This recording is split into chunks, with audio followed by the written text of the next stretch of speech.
You can design websites for 15 years, and at the end of it, you don't have a business that can be sold. And so they didn't have to like convince people that they had this like dating wisdom because they had given them results in advance that showed them how to do it. If you can identify the symptoms they're unhappy with about their call booking system now, that is what you are selling as a solution to that.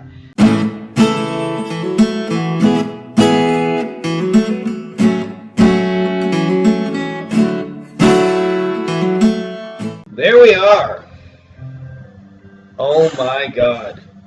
Good to see you all, fine folks. And this is exciting for me personally because kids have been sick for a week and we all feel better, finally. So it's like a normal week again. Life is good, and I hope you guys are having a good time as well. Couple of quick announcements for you guys. Number one is we got some awesome stuff coming in the pipeline.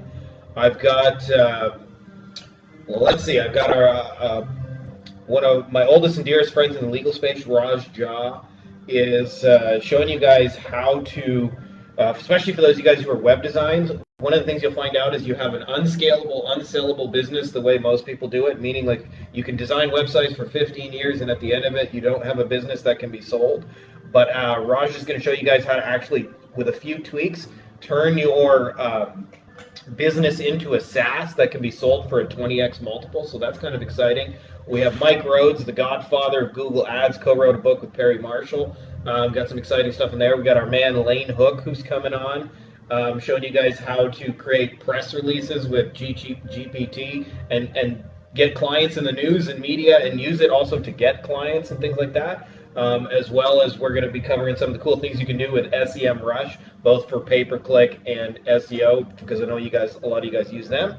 And also, I should mention, just not on the content front, but our mastermind is getting a sexy, sexy facelift. What's up, our man Cole is here, Magic on the mic. One of the things I've been working on is like making it easier and easier and easier for you guys to make cashola, doing very little. And I'll tell you, we've been getting a lot of folks lately who have built some level of success in their agency, but then realize that like they basically built an unscalable, unsellable machine. And almost always they realize they need to niche down and copy and paste and do more like scalable things. And they almost always think that the solution is to find a niche that they're not already in, like some greener pasture. And almost always it's more like find your best client you have now and clone them. So if that's you guys, I would encourage you to check out the latest and greatest Wolfpack, which you can go to beyondagencyprofits.com/Wolfpack. We got some major, amazing, awesome updates. Enough of me rambling on about that. Let's get into the good stuff. Ladies and gentlemen, boys and girls, children of all ages, Frankie Finn proudly brings you our weekly Q&A.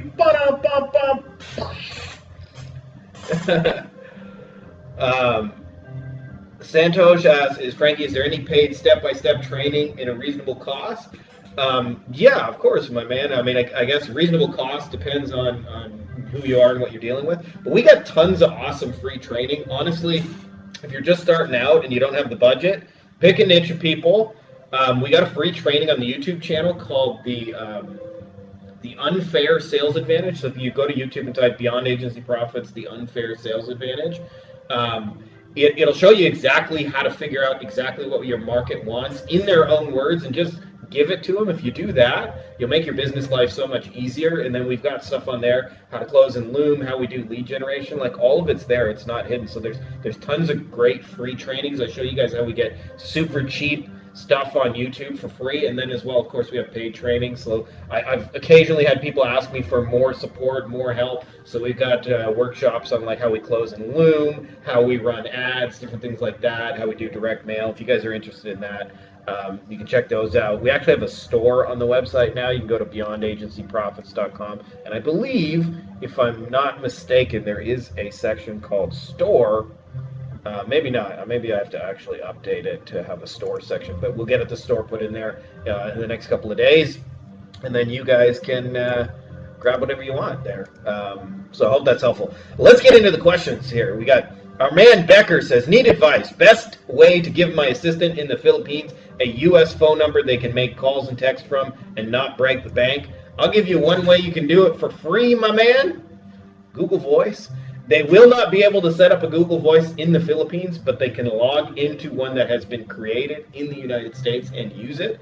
And you can do it totally for free. As long as you're texting within the United States and calling within the United States, the whole thing will be free. And if not, if that's not on the table, we also use CallRail for all our real estate stuff. So, but you can do it for free with a Google Voice. So check that out, my man. Marco says, any other solid tools for doing video audits other than Loom? As far as the technology, I mean, I guess it depends on what your offer is, Marco. So, like, I'll give, not just an answer to you because I know other people are asking it. So, as far as video recording, we also sometimes use Screencastify. What's that, Evans? Screencastify is like, and Loom are kind of interchangeable. The biggest thing that not enough people understand is if you understand what your market is fed up with and you understand what they're trying to move towards and you have a clearly different and desirable plan to get them there, then your videos and your audits are really just showing off your plan. And if you show off your clearly different and desirable plan, they're going to want to buy it as a general rule because, like, they want to solve their problems and they want to get these outcomes. It's just a lot of times, like, the plans all sound the same.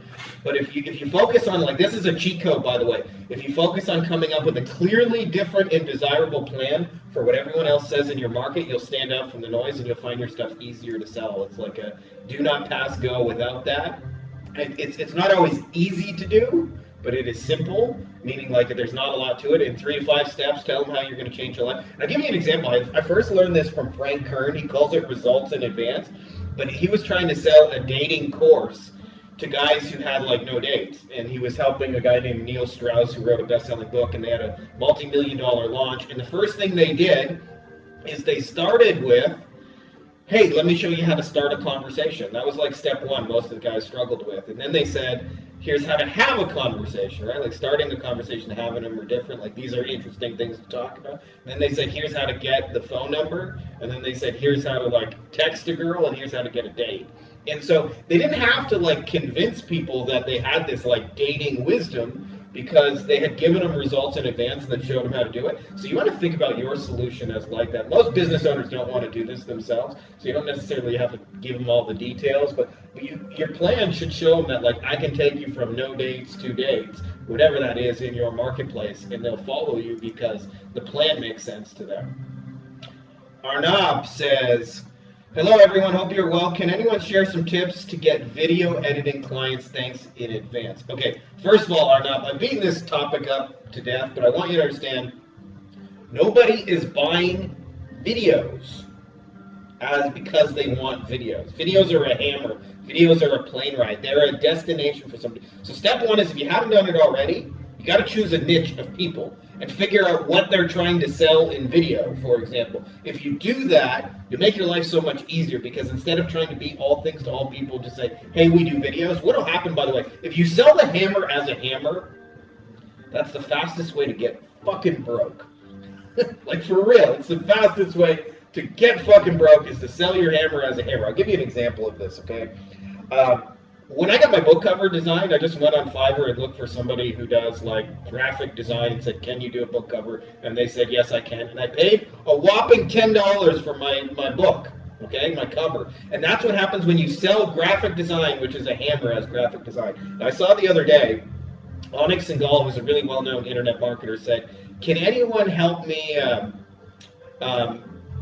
find a graphic designer who can create New York Times best-selling covers for best-selling authors, okay? And I'd be surprised if that service was a penny less than 10 grand.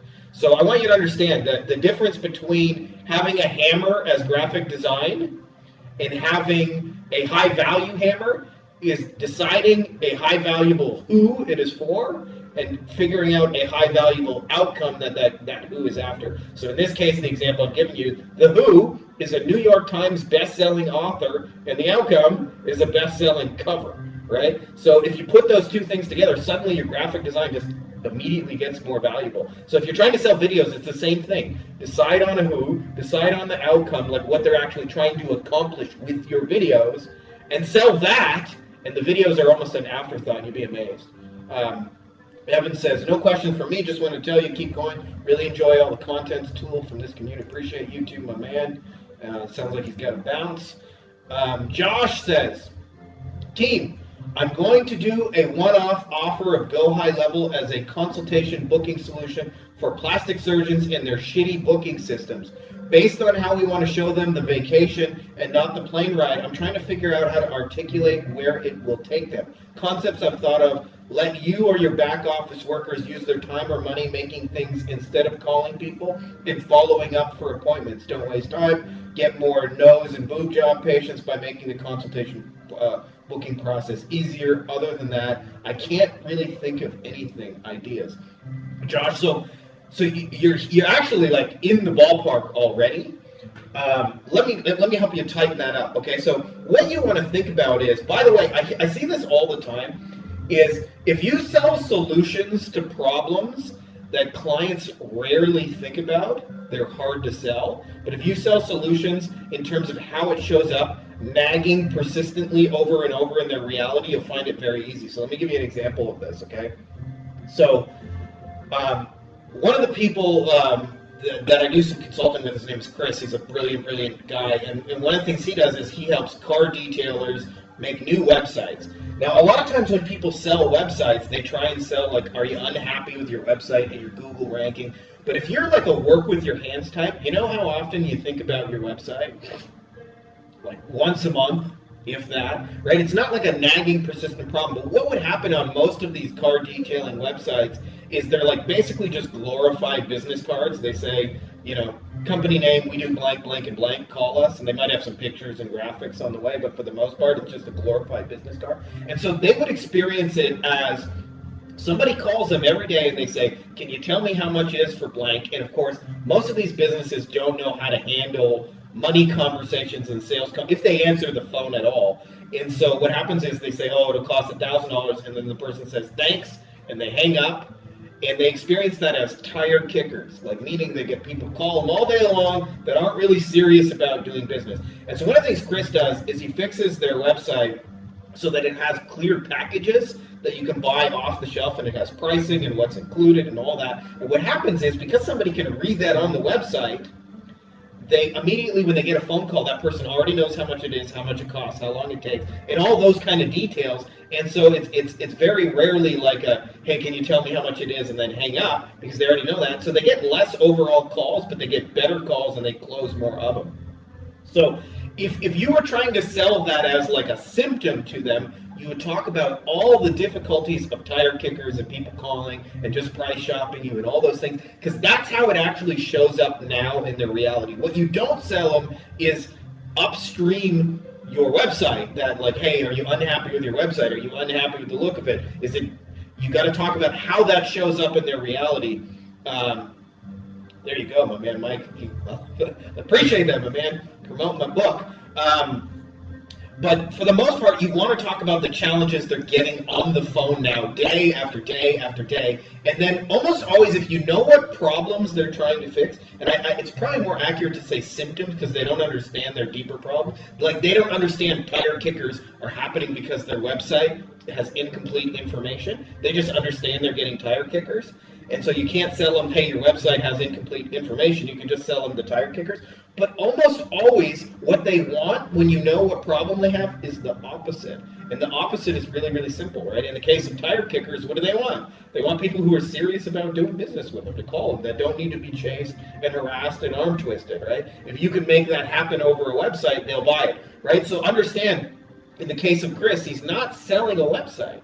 He's selling you're unhappy about the fact that you're getting tire kickers, and if you install my website, at the end of this, I'll make it so people call you pre-qualified, predetermined to do business with you, already knowing how much it costs and ready to go, right? So that's what they're buying, not the website that is the middle piece that creates that. So what you really want to understand with this, Josh, is if you can identify the symptoms they're unhappy with about their call booking system now, that is what you are selling as a solution to that, and it'll get so much easier. So you just want to ask them. If you're not sure, just like ask them, like, hey, what's it like when people call you now? Like, what are you unhappy with? What are the difficulties? What are the challenges? If you don't know, by the way, you can call up any plastic surgery office, ask them, and say, like, what is it like for you guys on the phone? Can I just take 30 seconds of your time and ask you what it's like being you? They usually say, yeah. And then you say, like, tell me, like, what sucks about answering the phone? Like, what is a typical call you get? What are the challenges? What happens when you have to follow up with people? And then you just write all that down and you sell that back to them, right? So that's the real key, is just get them to tell you their symptoms and their problems. You make your life so much easier. Jeremy says, is there anyone in the real estate law niche that has some insights into the market and the challenges they face from a digital marketing perspective? Also, what are the moneymaker transaction services that most real estate law firms want? I can't speak like crazy detailed into this niche because I've worked in it a little bit, but I'm not like by far like it's not like an area of law I've done like 1,000 times, but I have had a few of them as clients. I'll tell you, one of the things they like most, Jeremy, is repeat business. And repeat business comes from specific types of people. So I'll give you an example. I'm a repeat buyer because in Knoxville, Tennessee, we have a real estate acquisitions company. We are buying, selling real estate in Knoxville. And just so you know, for the most part, like I want to use the same title company every time. Like I don't want to have to go shop around and use somebody different every single time I do a deal and all of that. Like I just want one title company that understands it. And so I'm a more valuable prospect to a title company than say, I don't know, like a one-off single buyer, because I might do like twice a month. I might do a deal and buy from them again and again, like 25 times a year, and I might stay with them for 10 years. So the first thing I would think about is just ask them, like, who buys your stuff religiously? Like, and often they don't realize you can position and focus on it on purpose. Like, you can be, hey, we're the title company for investors, right? Like, how hard is that to do, right? Like, but they don't realize they can do those kind of things. So that's the first thing I would ask them is like, just like call them up and say, like, who do you want more of? Or text them or message them or post in a group they're part of and say, who do you want more of? If I had to guess what their challenges are, and this is just an educated guess, it's commoditized, right? Like there's a gazillion title companies, they all say and do the same thing, so it's not easy for them to stand out. So one of the biggest things you can bring to them is positioning for their highest value people and help them go, like get those again and again. If you do that, your service will immediately get more valuable and easier to sell. But you won't know that unless you ask them. And so the magic question I ask them is like, just who do you wish you had more of, and who do you wish you had less of? And then almost always it's like position for the thing you want more of and ignore the thing you want less of. So like the way they get a mixed bag in general is like businesses just position themselves as we sell hammers. So like we do real estate law, or we're a title company. Call us if you got a title situation. And the way you get the kind of business you want, like let's just say they really want more investors, and I'm not saying that is the answer because that's an educated guess. They may give you a different answer. But if you say, hey, we're the title company for investors, like who do you think is going to call you, right? Like, it only makes sense. And let's say you don't want calls from end retail investors, you can actually specify, we only do this for investors, not retail. You know, it's the same thing, like if I'm a coach for CEOs, it wouldn't make sense for anybody who's not a CEO to call me, right? So almost always you just help them position for the kind of work they want, and it's just like bidding on keywords or ranking for keywords and things like that that they're trying to get in front of, and you'd be amazed. It like just makes their life easier and gets them the kind of business they want. And as a side effect of that, your service gets exponentially more valuable because you're bringing them their highest value stuff. Josh says, how do you make effective SOPs? For those of you guys who are not at this stage of the journey, SOP stands for Standard Operating Procedure. And essentially, when you want to scale your agency, you need a lot of them. Basically, anything you do in your business that has more than 3 steps, that you do more than 3 times, or 3 times or more, needs an operating procedure so that it has a detailed step-by-step checklist that can be repeated over and over. And what most people don't understand is that these can be built pretty easily. We do ours 2 ways. Way number 1, I fire up this software you may have heard of called Loom, and as I'm doing something or creating something, I'm recording it simultaneously to explain to the next person who does it how it is done. So if I have to create the same landing page 500 times, the first time I create it myself, but I record the process and explain it. The second way is if you're more of a text person, we use a free service called Scribe Now, or I can't remember whether it's Scribe Now or Scribe Now. I mostly have my VAs do it at this point. But it's a plugin you install in your browser, and you click record, and it'll record step by step each of your steps and take a picture, and then we just dump it all into a Google Doc, and then you'll have SOPs like created in 5 minutes that are totally free. And this is the secret to scale. A friend of mine, Jeff J. Hunter, calls them freedom documents because that's closer to what they are. If you want to remove yourself from the agency, everything you have has to have an SOP. In fact, I learned this first from my legal mentors, and one of them said something like, they said, my staff joke that I have a process to go to the bathroom. It's kind of true though. Like if you want to have a scalable agency, everything's got to be documented. This is why franchises, by the way, are so fucking valuable. Why do people buy McDonald's instead of a restaurant? Because they have procedures for marketing, they have procedures for hiring, they have procedures for training, they have procedures for handling the money, they have procedures for making a Big Mac, they have procedures for making the French fries. Like everything's documented, start to finish. That any idiot could walk in and follow the procedure. Why are most businesses unsellable? Because they lack all of those things, and it's all in the owner's head. And if it's in the owner's head, it's essentially worthless. So you can make your business more valuable, by the way, just by documenting what you're doing.